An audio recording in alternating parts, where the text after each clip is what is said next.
Good morning, everyone, and welcome to the Instant Replay. Happy New Year, everyone. The first show out of the gate here in 2019, and we appreciate you guys being with us. I'm your host, Dave Garner, and again, we hope you enjoy this next hour of live local sports talk right here from inside our Team FYN Sports studio here and our, of course, our FYNTV.com headquarters. Appreciate you guys being with us. We got Josh behind the glass today as our director and our producer, Luther Kinsey, joining us as well. And we'll also hear from BKP here in a few minutes, who just came off the air with 2 hours of Good Morning from the Office, and now we basically swap seats as we talk sports here for the next hour. We've got a lot of things to talk about. I'm a little under the weather, so if I sound a little nasally or a little stopped up, you'll know why. But still feeling pretty good this morning. I appreciate you guys being with us. Now, one of the things we're going to talk about out of the gate is we're going to talk about this national championship game tonight. Obviously, when we wake up in the morning tomorrow, we're going to know, of course, who that national champ is. So if you're watching this show Tuesday, Wednesday, or Thursday, we're talking about some past news here, obviously. But as of Monday, as of January the 7th, I guess today, this is basically fresh news. We don't know as of right now who, of course, our national champ is going to be. So we're going to talk a little bit about the matchup, though, but not dive too much into it, because the rest of the week it'll be old news. But we still can talk about the matchup regardless of who wins here tonight, and of course how both of these teams got here. Of course, talking about Alabama and of course Clemson. And we're going to talk a lot, though, throughout the rest of the show about high school sports. A lot of wrestling. Gilmer added on the mat, as well as all of our local area teams. High school basketball alive and well. A lot of games going on this week. Teams, of course, coming off of holiday play. And we're going to recap the Christmas Clash, which was hosted by the Fannin County Rec Department, and Team FYN Sports had a big play in that tournament. So we're going to talk about that and plenty of other things. Got a lot of notes here, so we're going to do our best to get through it as best we can here over this next hour. And of course, we also have some coaching news at the college level. We're going to talk some more college football in our third segment today, and then of course we'll hit some national regional headlines in our fourth quarter segment of the program. So strap on in, enjoy the ride, folks, as we get you out of the gate in 2019 with our first show right here, and we appreciate you guys being with us. Let's go ahead and jump right on in to tonight's, if you're watching on Monday, we're talking about tonight's national championship game, and it's going to be a fun one. Number 2 Clemson, number 1 Alabama tonight, 8 o'clock on ESPN. Trevor Lawrence, we all know, of course, Trevor Lawrence, Cartersville product, played for the Purple Hurricanes, of course, last year, and as a true freshman this year was able to unseat Kelly Bryant, who, of course, was the starter for Clemson. It says a lot about Trevor Lawrence's ability and what he's been able to do. Of course, he is poised to knock off number 1 Alabama as a true freshman. Lawrence had several scholarship offers with multiple programs, of course, around the country, and a lot of those programs calling him a, quote, once-in-a-lifetime or once-in-a-generation type of player. So we all know how special he is. Now, I'll say this. And you guys chime in behind the glass. If you see this kid in a grocery store, I mean, he looks skinny as a rail. I mean, very kind of unassuming. Doesn't look like your prototypical athlete, if you will. But this kid is amazing, man, what he's been able to do to lead Clemson to the national championship game. And Luther, you put a lot of these notes together, so I don't want to steal your thunder. What are your thoughts about Trevor Lawrence? And then on the other side, Tua, who, of course, was a runner-up to Kyler Murray in the Heisman voting. You've got 2 guys right here that a lot of folks feel like could be the next, Brady Manning, I believe, is something that you and I talked about, that you wrote the notes. How do you feel about these guys? Well, I've seen him play at Cartersville and know him personally through some officiating adventures that I had with some semi-pro stuff, and just being able to talk to him. Great young man, very humble. A lot of times you come in, does your freshman season, and you beat the starter out, and all of a sudden your ego is won't fit on the field or in the stadium. And this young man, Trevor Lawrence, is not like that. He is very level-headed. He knows the game of football, and I was a little shocked to see the comments, the once in a generation player, as you mentioned, and the fact that Peyton Manning and Tom Brady, they're saying both Lawrence and Tua from Alabama could very, and I can't pronounce his last name. That's the reason I went with the first one there. Yeah, something like that. Yeah, Tuga Tagovailoa or something. Yeah, close enough. The Bama quarterback. You know, for their names to even be mentioned with Brady and Manning, you know, is amazing. You know, they also went in there. Some of the NFL, you know, talent evaluation guys are saying that, you know, Trevor Lawrence and Tua both could actually, if they were eligible for the draft right now, would be number 1 and number 2 overall. And isn't that amazing to think? I mean, think about that. Put that into context for a minute. There's a lot of evaluators at the NFL level, and let me repeat what Luther just said in case you didn't hear that, who, if these guys were to come out talking about Tua and Trevor Lawrence today into the NFL draft, would possibly be the number 1 and number 2 overall picks. And so, I mean, that says a lot about these two guys, but particularly Trevor Lawrence, of course, being that true freshman player to win the job from a guy who had basically taken Clemson to a national championship, and Kelly Bryant, of course, coming in, you know, second, third game, basically taking the job away from him to the point that Bryant transferred away or is presumably going to do that. And BKP now joining us behind the glass as well. I want to do my 1-minute interrupt. To be, but go for it, man. BKP calls a timeout. Is that live? Timeout. This is my 1-minute interrupt. This is all I have. Might take a minute and 10 seconds.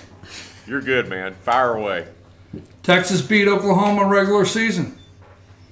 I watched the Big 12 channel. Oklahoma came back and beat Texas, okay? Period. People may argue about Alabama and Oklahoma being in it. They can argue all that. They can argue that Clemson did not see the competition they need to with Notre Dame. I think right now all of the arguments that have been made out there predominantly by Georgia fans, okay, have evaporated, haven't turned out. Now I am picking Clemson for one reason only. It is number 16. I've watched him. I got an opportunity to watch this young man 3 times in his high school career on the sideline. Right. I thought no matter what they say, I thought when he played Notre Dame, his performance is solid. It didn't get to his head. So that's who I'm picking. Okay, period. Now, Georgia fans, 2 things have to happen, Dave. All of a sudden you hear that Tampa Bay may want to talk to Kirby Smart. You hear that? So I don't know what's happening. But for you Georgia fans out there, don't get too upset. This is not Dave. This is BKP. If Kirby Smart does not talk to Tampa Bay and do something else in his career, there's 2 things Kirby Smart needs to do. Kirby Smart needs to write a new code of discipline for Georgia UGA football players, period. The ones that do not want to sign it that are currently there need to start their transfer paperwork somewhere, period. The ones that do not want to come because Kirby Smart has a new football discipline, period. Go somewhere else. Because let me tell you something, quality class act players do not go out on Twitter the night that they pick the top four, and period. And last but not least, in that code of conduct, to get a scholarship, you will play every single game you're physically able to play till you leave, and the next thing, or till you make yourself eligible for a draft and leave and walk off, period. Yeah. If I'm wrong, I'm wrong. But if Kirby Smart does not have a code of conduct immediately, and the ones that don't want to sign it can start to transfer paperwork right now, and I think that will step up the program. And here's where I'm really in trouble. I think some of you fans should have to sign it also. But I'm out, Dave. I know. Hey, listen, I heard the chatter, everybody. The phone lines are ringing this morning. Yeah, I love it. Okay, I'm sorry. You know, I'm too much trouble, but I think I'm going Clemson tonight. You know, what's his name, the quarterback for Alabama? Whatever his last name is. I enjoyed Alabama showing Oklahoma, hey, Heisman, what? Right. You know, I enjoyed that. But the kid from Texas that's been doing the Texas horn since he's like 18 months old, you know, the quarterback, yeah. I got to give it to Texas. Watch Texas in the next coming years. That program is pretty solid right now, and they will be in the spin. I'm getting out of the way. All right, man. All right? and we're gonna have. Thanks, I got BKP. things to do. I can't sit around I talk love the football insight. sports like these guys all day. BKP bringing it this morning right here on the instant replay, and we are going to touch on some of the things that he talked about later in the show. So we're not just going to abandon that. We're going to talk a little bit more about Georgia. Of course, their performance obviously against the Sugar Bowl, a performance that many Dog fans would like to forget, but some of the underlying things, of course, going on there. We're going to talk a little bit about some of the players who have now, of course, made their decisions to either move on and enter the NFL draft or, of course, to stay back and play for their final year eligibility. We're going to talk about that. The Georgia Tech coaching search, of course, has come to an end as they fill out their staff. All that's coming up in segment 3 or third quarter of the program here today. So we will circle back around to a lot of things that BKP just mentioned. But, Luther, good points. I mean, BKP talked about code of conduct. Went a little deep there. Definitely went a little bit deeper, but that's what BKP does, man. He scratches below the surface. I like it. I like what he brought. I like his input, his analysis. And, there are a lot of folks, I think, there's a lot to what he said. Like I said, we're going to talk about it later in the show. I don't want to spend too much time on it right now. But the whole thing about Twitter and all that stuff, especially right before the Sugar Bowl, talking about, wow, look at Notre Dame, look at Oklahoma. That's why we should be there. That only works if you go out and take care of business in your game, which is something that Georgia did not do. And, people can say, well, they weren't motivated, this, that, and the other. Well, then you got a bigger problem. I mean, if you're not motivated enough, if Kirby can't motivate this team enough to play in a still meaningful football game, being the Sugar Bowl, then you got a bigger problem. So which one is it? And I think that there's a lot of folks that are asking those questions right now because really, and I said this on Facebook, on my personal Facebook page, I said, well, looks like the committee got it right after all. And that wasn't really a stab at Georgia because I was rooting for Georgia. Make no mistake, I was rooting for the Dogs. But, as long as it keeps working, as long as the committee gets the 2 best teams in every year, which, of course, have been Alabama and Clemson for the last 4 or 5 years now, but as long as it keeps working, we will never see that playoff field expand beyond 4 teams. Right, and I was going to say that's a whole other discussion too. But of course, yeah. I was going to save this till we talked about it later on in the show, but I'm going to bring it out now after what BKP said. In the tweets and everything that Georgia players did. In order to get to hang out with the elite at the top, you've got to win. Right. Yeah. The loss at LSU hurt them bad. Mm-hmm. The 4th down fake punt with Alabama in their normal defensive scheme in the SEC championship hurt them bad. Right. If they would have beat Alabama in the SEC championship, they're in the top 4. Right. But if they would have handled it, and I believe it was something like a fake punt against LSU as well, if I remember correctly, that cost them that game. Field goal was part of it, yeah. Okay, at that point, you're now undefeated. You've got guys looking up at you instead of you looking up at the guys. Right. Yeah. So, and I am a Tech fan. I'm not bashing Georgia. I pull for Georgia every game when they play Tech. Of course, I'm going to root for Tech, but at the same time, I pull for Georgia every other football game. And I wanted to see them in it. I thought they deserved to be in it because they played Alabama closer than anybody else has in several years. But that's not enough. It's still a loss. Right. Doesn't matter if it's 1 point or 50 points. It's still a loss, and 2 losses is not going to get in. Period. Right, yeah. It doesn't matter who you play or what have you. It is what it is. And we're going to circle back around to that again. Great thoughts as well, Luther, on that. We're going to come back to all that in the third segment. And again, this show primarily is going to be about high school and local sports. But as we're kind of getting out of the gate this year, obviously the hot topic right now is college football. We're in Georgia. This is the hotbed of college football here in the Southeast, and particularly in the state of Georgia. So we're going to touch on it. Right now, national championship tonight, bowl season wrapping up. So we're going to spend a little bit of time on that here today. And we will circle back around to all this and continue this discussion here in a few moments. So let's go ahead and take our first time out. When we return, we are going to switch gears and touch on some high school sports for you, wrestling and basketball, and then more college football and pro talk coming up later in the program. Stay with us right here on this week's edition of the Instant Replay.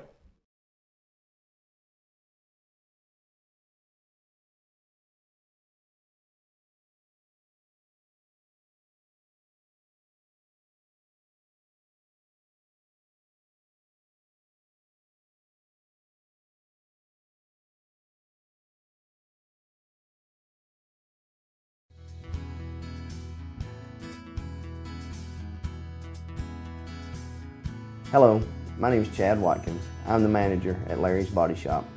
We are a family-owned and operated business and have been serving the North Georgia area since 1978. We are located at 1216 Progress Road in LJ, Georgia. Our shop specializes in collision repair and we work with all major insurance companies. Larry's Body Shop is ICAR Gold, the highest role of training recognized by the collision repair industry. It is estimated that only 10% of collision shops meet these standards. Our shop consists of state-of-the-art equipment such as laser measurement system, down-drive spray booth, spot and MIG welding equipment. All of our paints are mixed on site so that we can guarantee your paint to match every time. I know that having an accident can be a stressful event. We take pride in making sure our customers are satisfied with the repair of their vehicles. Our waiting area is clean and comfortable with free Wi-Fi and refreshing beverages. So if you're in an accident, stop by and see us at Larry's Body Shop. Circuit World, with multiple locations to serve you in Murphy and Franklin, North Carolina, Blairsville, Blue Ridge, and LJ, Georgia. Locally owned and operated since 1985. Appliances, electronics, and furniture. Name brand products like LG, Samsung, Dell, Whirlpool, Ashley, Catnapper, and more. No credit check, only 10% down on furniture, and only $10 down on any new lease purchase. Mention FYN10 for your special deal today at Circuit World.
We are off and running here in 2019. Wow, it's hard to believe. Welcome back to the Instant Replay. I'm your host, Dave Garner. Thanks for joining us right here. Again, Team FYN Sports proudly presenting the Instant Replay Mondays live from our studio here, 10 a.m. to 11 a.m., an hour-long sports talk, and the only live hour of sports talk online in North Georgia. Appreciate you guys being with us. Episode 33 overall, starting this show back, of course, last year, and we appreciate you guys tuning in each and every week as we break down sports in our local area and beyond. And Team FYN Sports always highlighting and promoting student athletes in a positive way, and that's what the second segment is all about, folks. We've got high school wrestling and basketball. We do want to remind folks, though, you can always comment, chime in, email us, teamfynsports@fetchernews.com is our contact. And also, check us out on social media. We're very active. You can get live in-game updates by following us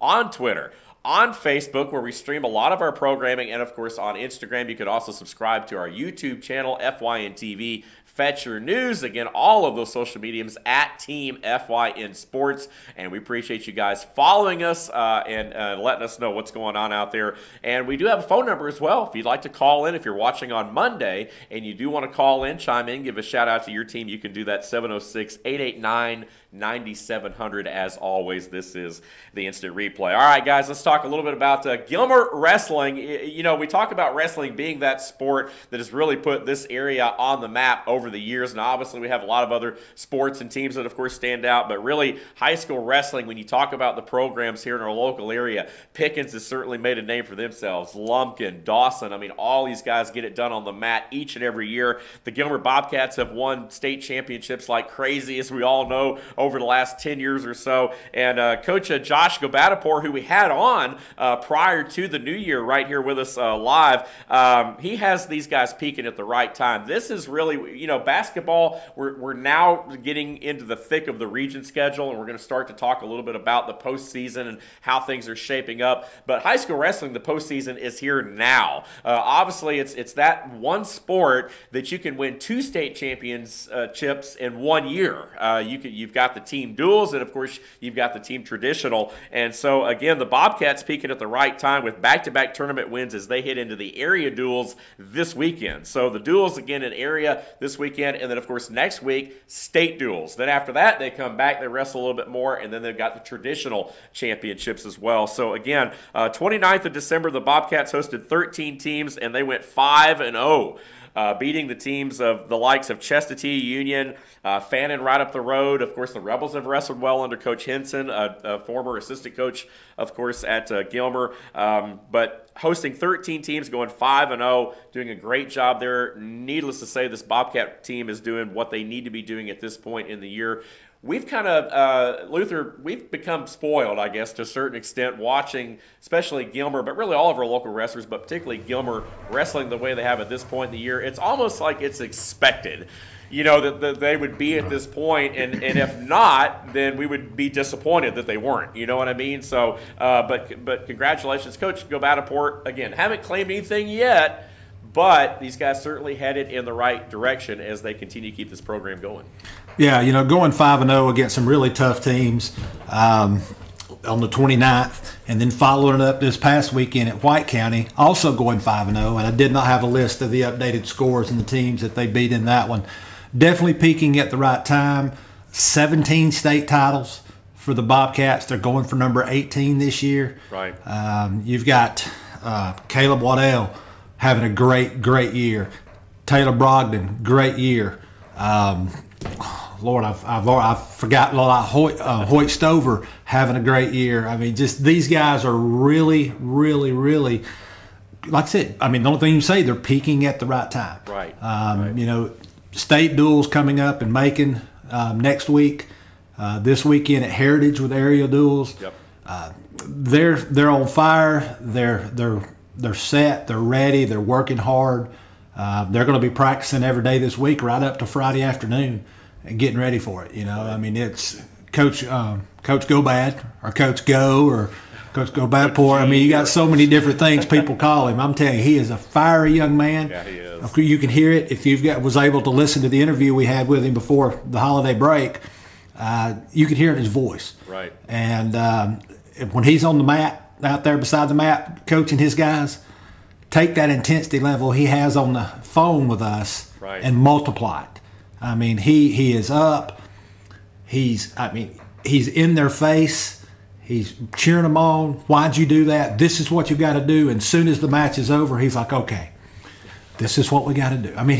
He's multiple personalities are generally not good. Right. His is spot on. He knows how to handle and coach the guys, right, but at the same time, use his intensity and just kind of osmosis it to his players, so to speak. To his wrestlers, rather, not players. And so, they're really on fire. Absolutely. And next weekend, this weekend area, next weekend, state duels down in Macon. And it starts, young. Obviously, this is a program that has done it right over the years with the outstanding youth program they had all the way through middle school and, of course, into the high school level. The JV Bobcats finishing second overall this past weekend as well at Cherokee Bluff. So, again, the Bobcats on all levels continuing to wrestle well. We look forward to seeing them in the area duels this weekend at Heritage, along with a couple of other Pickens and as well. And so it should be a lot of fun. Again, we'll have more on high school wrestling for you as we continue on. Luther, let's transition into Luther behind the glass here today. I don't want to get him sick. So we may bring him out here if he's up to it. I don't think I'll get him sick, but you never know. I'll leave that up to you whether you want to come out or not.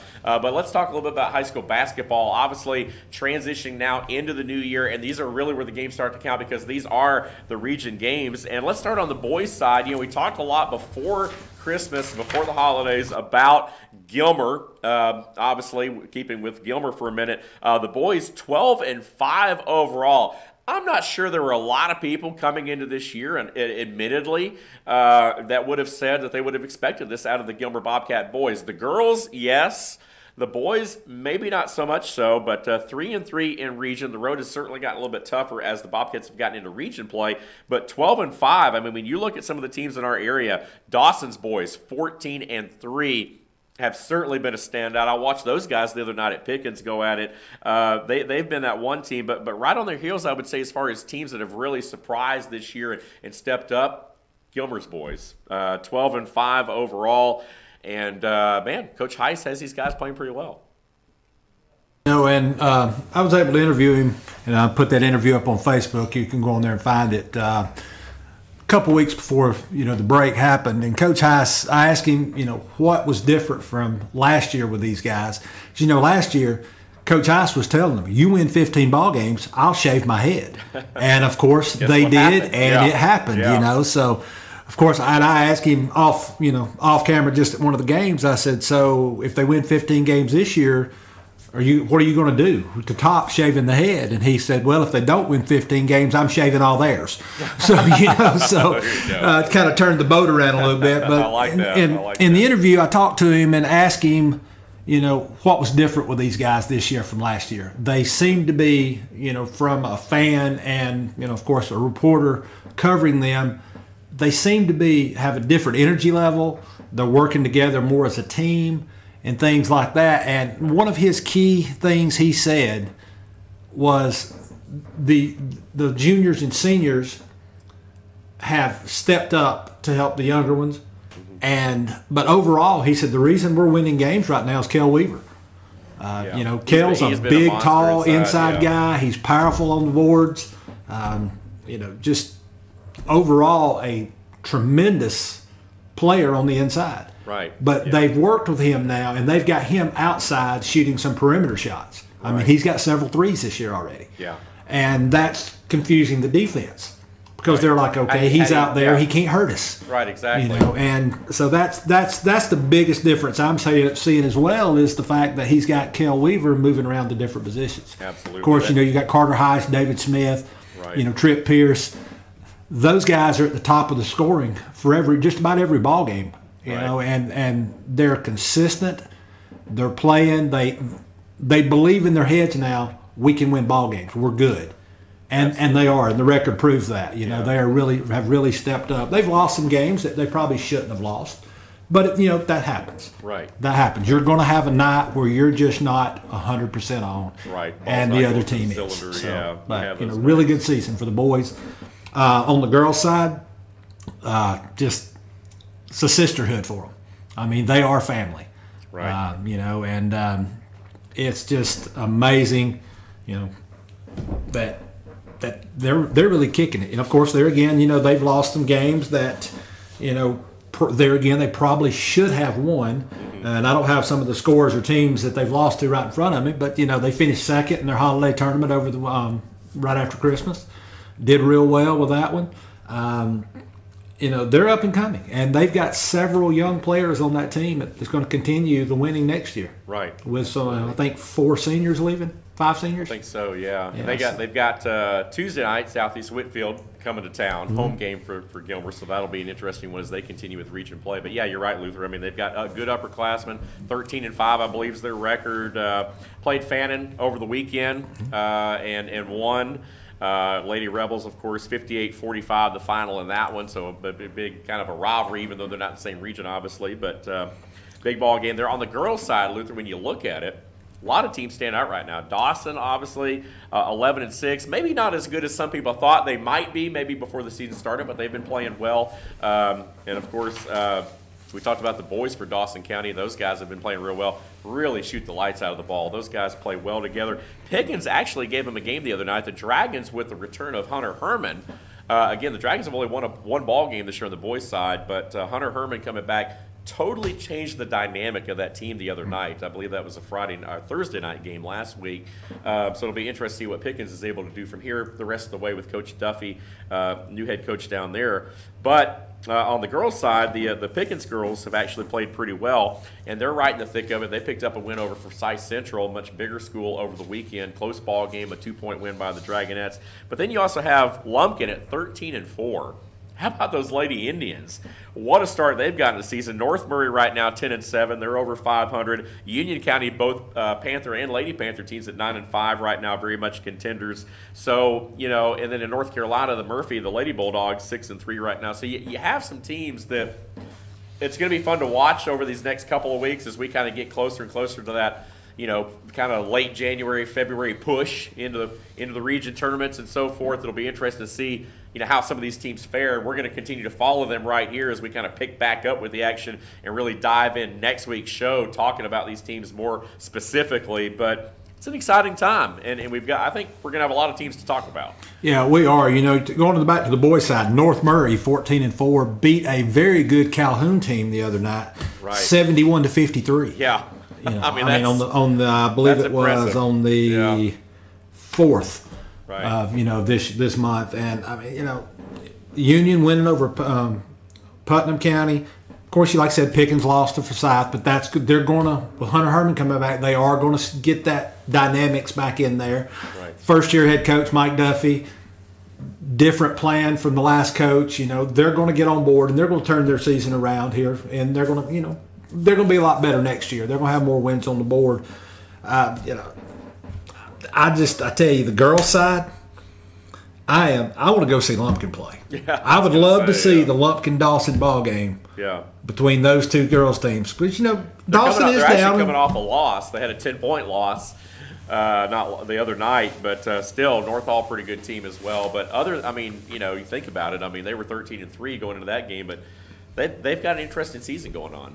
Yeah, they do. They do. And they're going to be a force to reckon with, the rest of the season. And as the region playoffs start, I look for them to come out, close to the top and probably make a very good state appearance this year. They haven't got a chance to get up there and see them, but they have definitely, from what I'm seeing in my research of them, they're showing up every night. Right. And the girls they're ballers. Yeah. Just to use a term a lot of people may have heard around basketball, they are strictly ballers. They are a very good team, well coached, and they're going to continue, I believe, deep into the state. And maybe that'll be the team we focus on next week, those Lumpkin Lady Indians with the season they're having.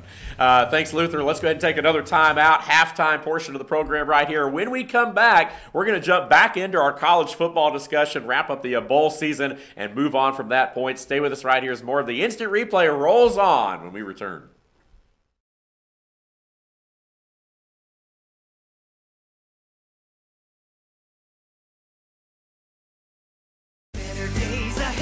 The leaves aren't the only thing falling in Jasper. The prices are falling too at Days Chevrolet. Now during the model year end clearance, get huge savings up to $14,000 off Chevy Silverado Crew Cab and save up to $7,000 off new Chevy Cruze. The prices are falling on every 2018 Chevy in stock during the model year end clearance, going on now at Days Chevrolet in Jasper, where new Chevys always cost less. Better days ahead, Days Chevrolet. Find new roads. At Ingalls, we have a very special family. A family of farmers, ranchers, and dairymen.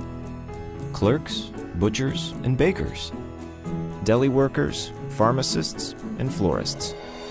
We work hard every day to bring you the very best. And we'll continue to wake up every morning and work as hard as you do. This is our town, and we built this community together. Ingalls, your neighbor for over 50 years. At Pizza Hut, we're more than just $5 medium one-topping pizzas. Whoa, wait, medium pizzas? For $5? And all these sides, only $5? I'm speechless. The new $5 lineup, because no one out-pizzas the Hut.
Back here with Luther Kinsey in the studio right here. I'm your host, Dave Garner. Thanks for being with us as we bring you the instant replay. And Luther now from behind the glass out here with me.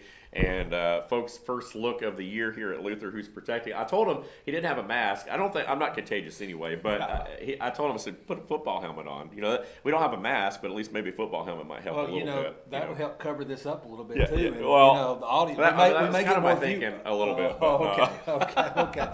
Happy New Year to you. Happy New Year. Throwing up the flag right here. He's got the Gilmer Wrestling t-shirt on, and hey, I can't blame him. Of course, he is the Gilmer reporter by nature, but he covers it all for Team FYN Sports. He roots for all of our teams. He really does. Not just saying that, but yeah, I like the look, man. I like it. It's that time of year. I mean, it's grappling time, man. Our grapplers are on the mat, full force. Area duels this weekend, so the duels again taking place at Heritage for Gilmer. So I covered Senior Day at Gilmer a couple weekends ago, and some of the athletes were saying their favorite wrestling move was the high C. Yeah. And I looked at one of them. I said, "High C, huh?" He goes, "Yeah." I said, "That's a very good source of protein." And he looked at me funny. I mean, he didn't know what I was saying. Right, of course, I didn't know what he was saying because I'm new to wrestling. I'm learning, the moves. Right, yeah. I haven't gotten out there and tried to perform any of them yet, and I probably never will. Right. But, unless it's like a 10-year-old. They'd invite you to the Granby camp or something like that. They'd invite you to that and let you work on a couple of those moves and put that on camera. That'd be a good little feature. Well, I'll tell you, that would be the fastest pin ever. Right. I would. I actually had the opportunity in high school to wrestle, and I chose not to. Right. It was new, and at that point in my life, 10th grade, I did not want to try new things. Right, yeah. So I told Coach David Hardis, who was one of the winningest high school wrestling coaches in the United States, just excellent man, excellent coach. I thought, "Coach, I can't do it." Yeah. But we during PE class, he would go sit in his office, close the door, and go to sleep, and we'd be out there on the mats just wrestling around. So right. I do have some experience with right. what I did, other than get pinned. I don't know. But See, I had wrestling class in high school. We had a class in high school. It was a wrestling class. It was wrestling coached it was like a PE, and I loved it. But I had a lot of friends that were wrestlers and had a lot of respect for those guys. I played football, and I even said these guys work harder than anybody. I mean, they really do. They definitely put in the hours, no doubt. I played soccer in high school, and I was the goalkeeper. Right. So I didn't have to work hard. Right, yeah. So while you've got the other 10 guys running up down, the field. Right. For, you're a spectator for minutes. Half the match. I mean, or something. So, and then, of course, I love the rainy games because I got to dive in the mud. Right, there you go. Slide around a little bit. But I led her 2 years. I performed very well. There you go. And interesting note. Yeah. I got away from sports for just a second, kind of speak. Yeah. Happy anniversary to me. I have been with Team FYN Sports for 1 year yesterday. Wow, congratulations. I was sitting back there with Josh, and I was like... Golf clap. There we go. Yes, I like it, yeah. I was like, "Josh, I've been here 1 year yesterday. Oh, my gosh." Wow, how about that? It just dawned on me. When you said 1-7, I was like, wow. There we go. Team FYN Sports, man. Got some consistency going. Luther been here. Seriously, congratulations. I didn't realize it had been a year, but that's wow. I didn't either. That's awesome, BKP. And the rest of the office staff. They put up with you for a whole year giving now. me that year, yes. There you go. Yeah, or maybe you've put up with BKP for a year. I don't know. I think maybe both ways. It's kind of a mixed kind of a bag, mutual thing there, but you get the grab bags at festivals. You don't know if you're going to get me causing trouble or BKP. Right. Yeah. Exactly. Exactly. I just thought about that. Just wanted to, that just came back to mind. I wanted to bring that up. Let's get back to work. Well, speaking of BKP, he had some good points early in the show up top here today in college football, and he's talking about Georgia and he was talking about Kirby, and then he went into this thing about the code of conduct and all that stuff, and that's always been one of these things, I think, and not just with Georgia but other programs as well, as far as what your athletes do. But let's focus about the Bulldogs on the field. And, of course, that loss to Texas 28-21 in this year's Sugar Bowl. And really, the game not as close as the score indicated. Obviously, Georgia with a late rally, had some opportunities there late in the ball game. But things started out crazy for the Dogs. And it started before the coin toss with the mascots. Bevo, the Longhorn from Texas, of course, busting out of the fence there. As they were trying to get the mascots, they were trying to introduce them to each other, which I think is dumb in the first place. I don't know why you even want to do that. I think Uga saw it coming. He was trying to get out of the way before anything happened, and then I'm assuming, I guess, is it Sonny Seiler that still takes care of the Uga and has the Bulldog farm and everything? But I guess they had to get him out of there. But that, little did we know at the time that was kind of a foreshadowing of things to come for the game itself, as the Longhorns basically ran all over Georgia. Yeah, unfortunately in that incident, there was only one injury, and that came to a young lady who was taking a picture of Uga. Right. And it wasn't bad. She just got bumped pretty hard by Bevo, and you know, she's okay and all that.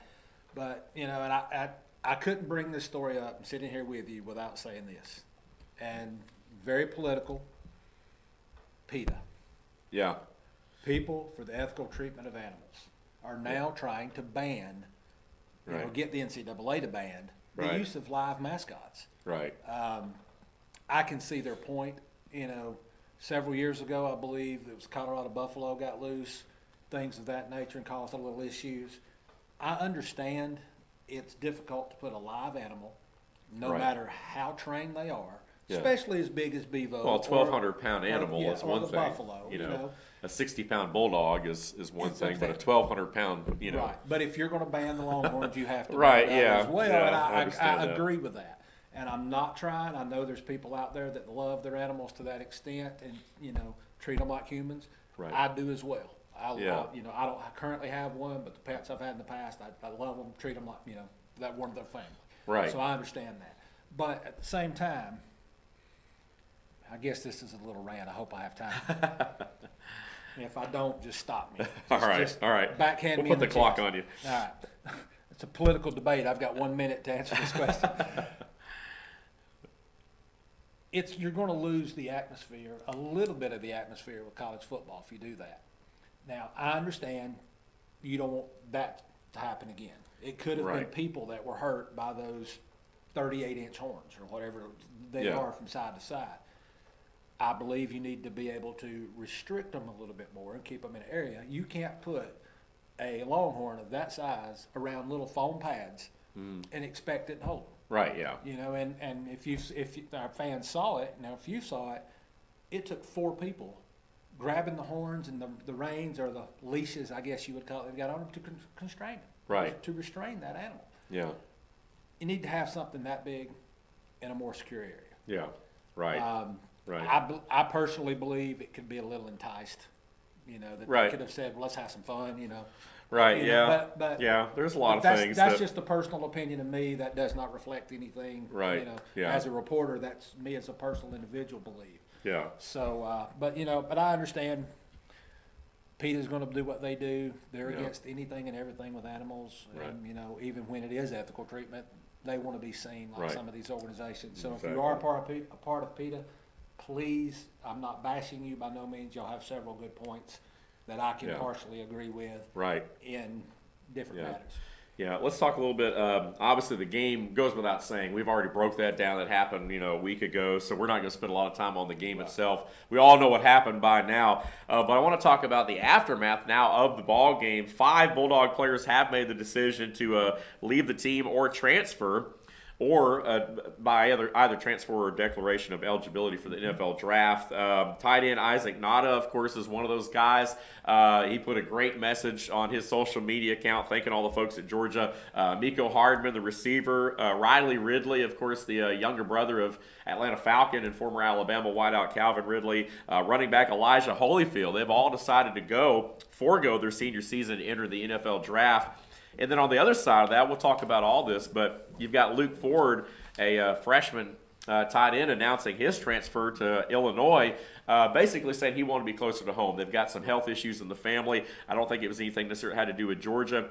The other one there, obviously the high-profile one that everyone's talking about, is Justin Fields, who, of course, is transferring to Ohio State. And as a matter of fact, I believe he actually enrolled in classes and starts this week at OSU. So, again, it's a situation now where college football, you have that now. You have these guys, if they go somewhere, they don't win the job, they transfer. We're starting to see more and more of that, especially with the NCAA rules allowing these guys now, once they've graduated as a fifth-year player, if they get to that point, to be able to go anywhere they want to in the country. I don't mind the rule, but it is the nature of where we're at now. We see a lot of guys switching around, whereas you used to not see as much of that. Kids have always transferred. Troy Aikman, left, Oklahoma to go to UCLA. We've seen that. But again, Georgia losing some guys there, obviously. Safety J.R. Reed is coming back. That's going to be big for that defense. So there are some guys that are sticking around. But the Bulldogs this year making history, becoming the first college football team to have multiple 1,000-yard rushers in consecutive years. Last year, of course, Sony Michel, Nick Chubb. This year, you had DeAndre Swift and you had Elijah Holyfield. Again, Swift just over 1,000 as well as Holyfield. So next year, we didn't see Zamir White, Zeus as they call him, because he hurt. He got, I think, ACL before the season started. Elijah Holyfield moving on. Maybe it's Zamir, maybe it's another guy coming in that maybe will help along with Swift, but, we'll see what happens. Well, let's talk about Fields real quick on the transfer. The other one's declaring for the draft. I understand that. Yeah. They have. That's kind of expected, I think. It's kind of they kind of feel, okay, at this point, I'm ready. Right. Most of these guys here, they're smart young men. They're going to find a way to continue their education, either online or whatever, and they will get their degrees. I don't believe any of those gentlemen there will do as some in the past has and never gotten it. Right. And I know that's what Kirby Smart encourages. Okay, I agree with your decision. I'm okay with that. I support you, but please finish your education, because number one, education. Right. For Kirby Absolutely. Smart. He believes that, and he stands behind that. Justin Fields on the transfer. He's already went up, enrolled, and set his schedule, and he started today. January 7th was his first day of classes at Ohio State, from what my research is telling me. Speaking on the transfer stuff, Fred Khalil from WSB in Atlanta, Saturday night said, you might as well just go ahead and put free agency into college football. Right, yeah. He said that is basically what it is. That's kind of what it's coming to, and, that was my point. And he said that's not good, and he kind of, in different words, kind of said what Brian said. Yeah. I give you a scholarship. Okay, and why are you stopping it at 3 years or stopping it at 2 to go somewhere else?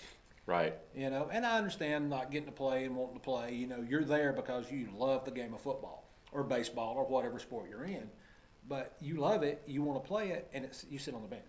Right. In professional sports, you got guys who are making great money, but they're sitting on the bench. So, hey, can you trade me? Trade me this team. They need a shortstop. I'm a shortstop. Right. Or I'm a middle linebacker. Right. If you're thinking about getting that guy, and you never hear this side of it, but throw my name into that trade and see if they want me, because I can come in and start at linebacker. And that's why we started this whole, the term escapes me, but this window of transfer. That they have now, transfer portal, I guess, that you put your name into, and this, that, and the other. And of course, Fields had done that. Now, that's not meaning that you are going to transfer. It's basically just kind of a feeling out process, I guess, of teams that you're allowed to kind of talk. There's that testing the waters, a little bit to see. I think there was some thought that maybe Fields might stick around, put a small percentage of that happening, but he could have, but obviously didn't. So, again, it's just one of those things. It's the landscape of college football. It's how it's changing. All sports evolve. Let's talk, because I don't want to run out of time. Let's switch gears and talk a little bit about Georgia Tech, because obviously, we're very Georgia-heavy. Bulldogs, obviously. Georgia Tech also has some news, coaching news. They have named a head coach, Jeff Collins. Again, we haven't talked to you guys since before Christmas, so we're getting caught up here a little bit. But Jeff Collins was hired after Paul Johnson retired.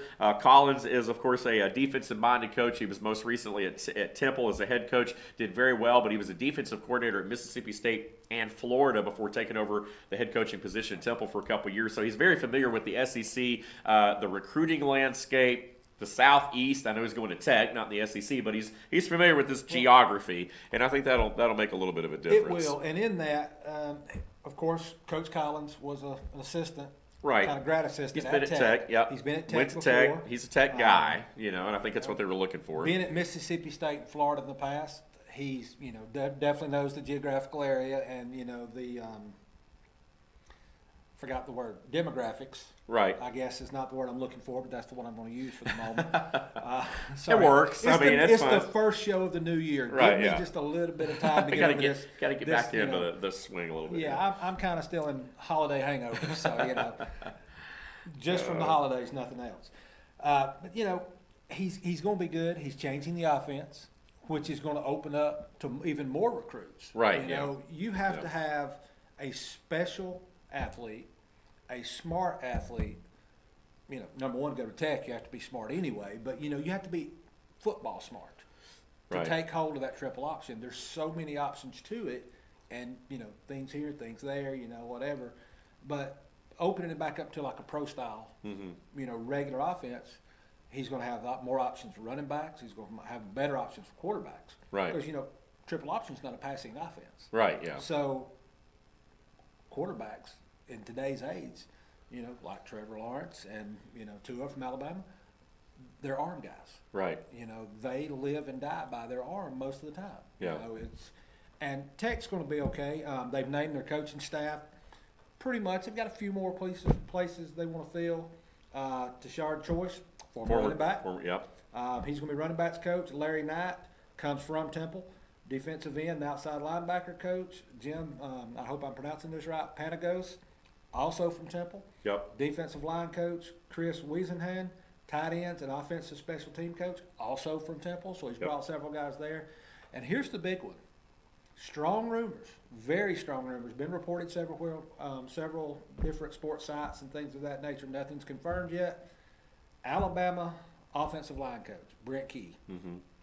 He's talking to him awful heavy, and it's very rumored that he's going to be the next hire. Yep. So I believe they're just probably waiting until after tonight's game to make that decision, yeah. That will be a biggie.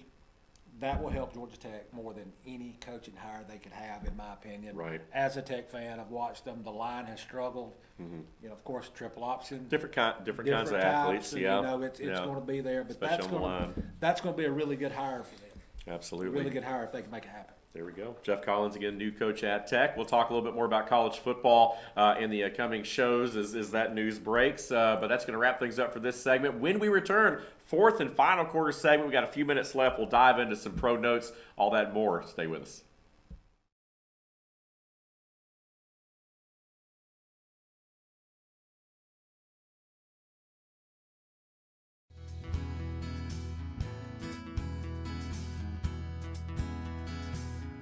Hello, my name is Chad Watkins. I'm the manager at Larry's Body Shop. We are a family-owned and operated business and have been serving the North Georgia area since 1978. We are located at 1216 Progress Road in LOJ, Georgia. Our shop specializes in collision repair, and we work with all major insurance companies. Larry's Body Shop is ICAR Gold, the highest role of training recognized by the collision repair industry. It is estimated that only 10% of collision shops meet these standards. Our shop consists of state-of-the-art equipment such as laser measurement system, down-drive spray booth, spot and MIG welding equipment. All of our paints are mixed on-site so that we can guarantee your paint to match every time. I know that having an accident can be a stressful event. We take pride in making sure our customers are satisfied with the repair of their vehicles. Our waiting area is clean and comfortable with free Wi-Fi and refreshing beverages. So if you're in an accident, stop by and see us at Larry's Body Shop.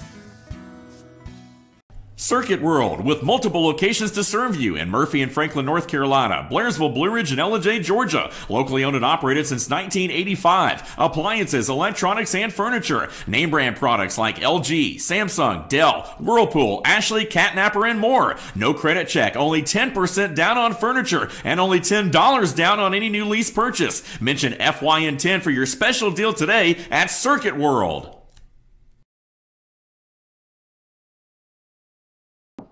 We're more than just $5 medium one-topping pizzas, stuffed garlic knots, breadsticks, bone-out wings, pasta, and new Cinnabon mini rolls. We're the $5 lineup with the best sides for your pizza. $5 each. Choose 2 or more, $5 each. No one out-pizzas the Hut.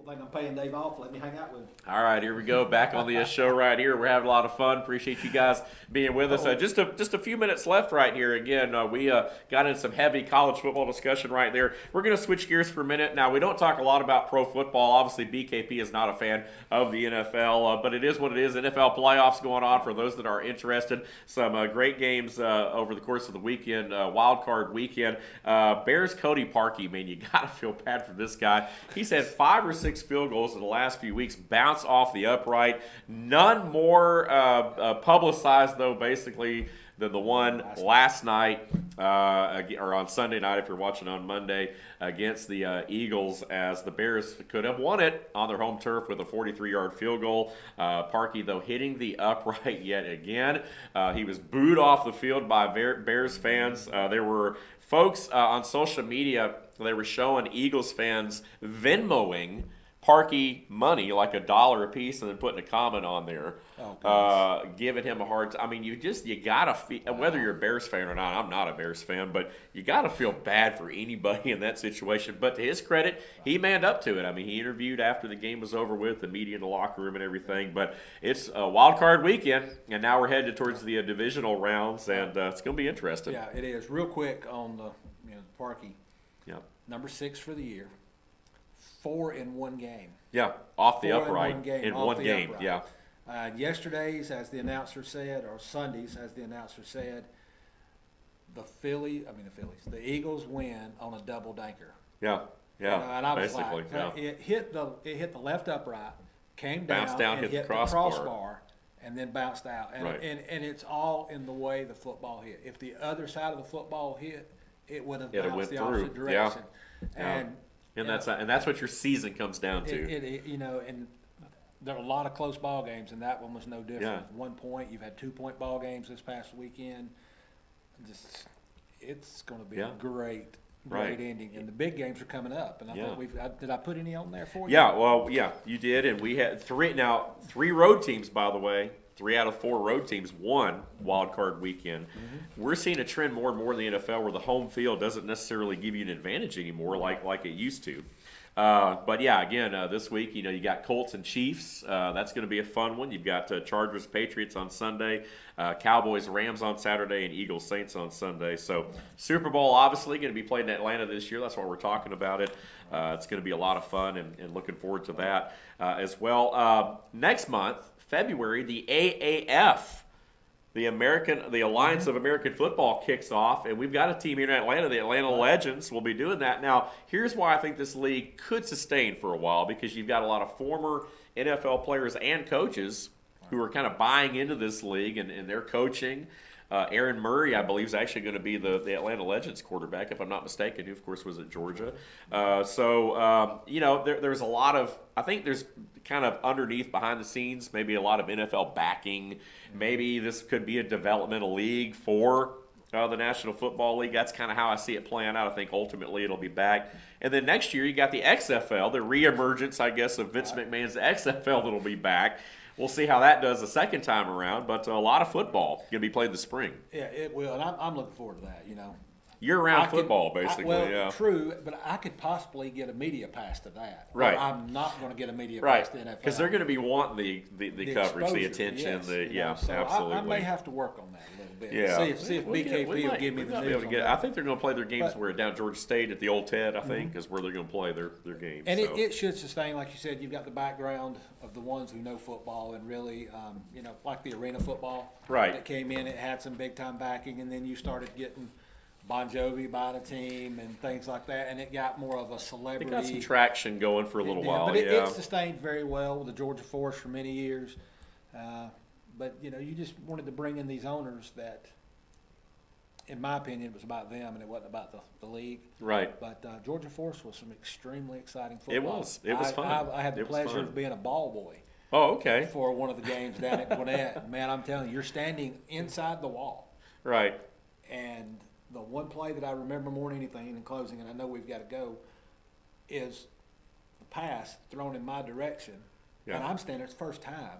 Right. Ain't nothing about it. I'm just sitting there watching it because of officiating and things of that nature. I'm sitting there watching the play. Okay, is there going to be a penalty here? And I'm just sitting there holding the ball. And next thing I know, I feel the back of my shirt get tugged on. And he's like, get out of the way. And I jumped over the wall, and the receiver slammed the wall right where I was. Oh, wow. And I was like, oh, my gosh. I never did another ball game. Right, yeah. After that was pretty much it after that, I guess, that right? was pretty scary. But that's funny. Oh, my goodness. Tony Gonzalez and Champ Bailey, guys with Atlanta and Georgia ties, first ballot inductees for this year's Hall of Fame. We'll see how that goes there. Again, Tony Gonzalez, longtime Kansas City Chief, but also had some very extensive time here in Atlanta with the Falcons, of course, and, certainly going to be one of those guys that you would think would make it in. Champ Bailey, also a former Georgia Bulldog there with the career he had in the NFL. So those guys, again, looking forward to the Hall of Fame.